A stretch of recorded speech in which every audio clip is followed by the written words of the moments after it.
tell me, when we met, what was your love life like? Yeah, it was non-existent, really. I mean, I think the longest relationship I had at that point, well, I had like one really long relationship, which I think, kind of influenced a lot of, who I became and my behavior, or what I even thought about myself. And then up until I met you, I think, maybe 6 months had been like the longest relationship I'd had. And tell me, what did you try to do? Because I remember you telling me that you had done some courses. Like, what did you do, and why didn't that work? I had done life coaching. I had done some other like relationship specific stuff like online. And I think it all helped. It was just like delayering an onion. But I think when we initially worked together and having like sort of almost revisited that and then like come back and worked with you again, like I realized I had a lot of resistance back then. And I mean, it was a sore point, so to constantly prod at a sore point all the time, and kind of have this realization of not really having what you want, not really ever understanding why.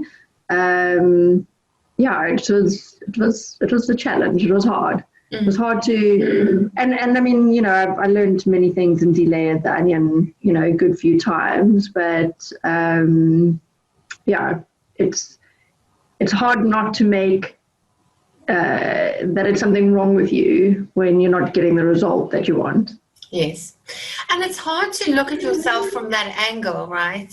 And to see, like, I have everything else in life. I have a great life, career, like, and what's going on with this side, and what is it about me? It's hard not to make it about me. So what was the sort of biggest catalyst for you in terms of stepping into change and finding healthy, lasting love? I think letting go of some of the resistance in terms of,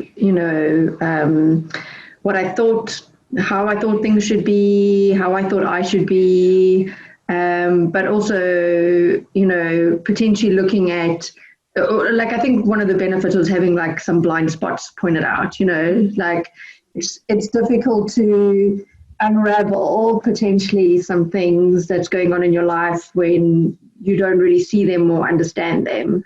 And I think that was definitely one of the benefits of doing the coaching with you, was that I think like there were two very specific things on the last round of us working together that really pointed out some blind spots for me and were quite big in terms of like shifting my mindset in a way.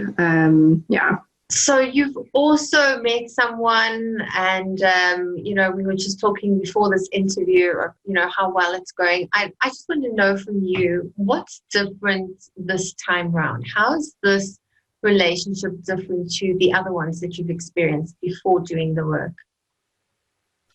I mean, like, I think it's just been very natural, but he's definitely like he's all in it, there's like really no doubt in terms of like where I stand with him. And I think because of that, I don't feel like I'm having to clarify like where I am or like be something I'm not either. Like I'm like fully able to be present and to be myself. And even to be vulnerable, which has been a pretty scary space to be able to, I mean, we had a whole conversation about like, if one does something that annoys the other or whatever, that, that we're allowed to call each other out on that. And I said to him, actually, that's not the thing that worried me. The thing that worried me was that it was actually all going so well that I was almost like expecting like the opposite. But I mean, just even to have those conversations, like we in the past, like I never felt safe or secure to be able to have that conversation in the past with someone, because I never felt like I was ever in a position where I felt like, that they were all in it or they held the space for me to be able to do that.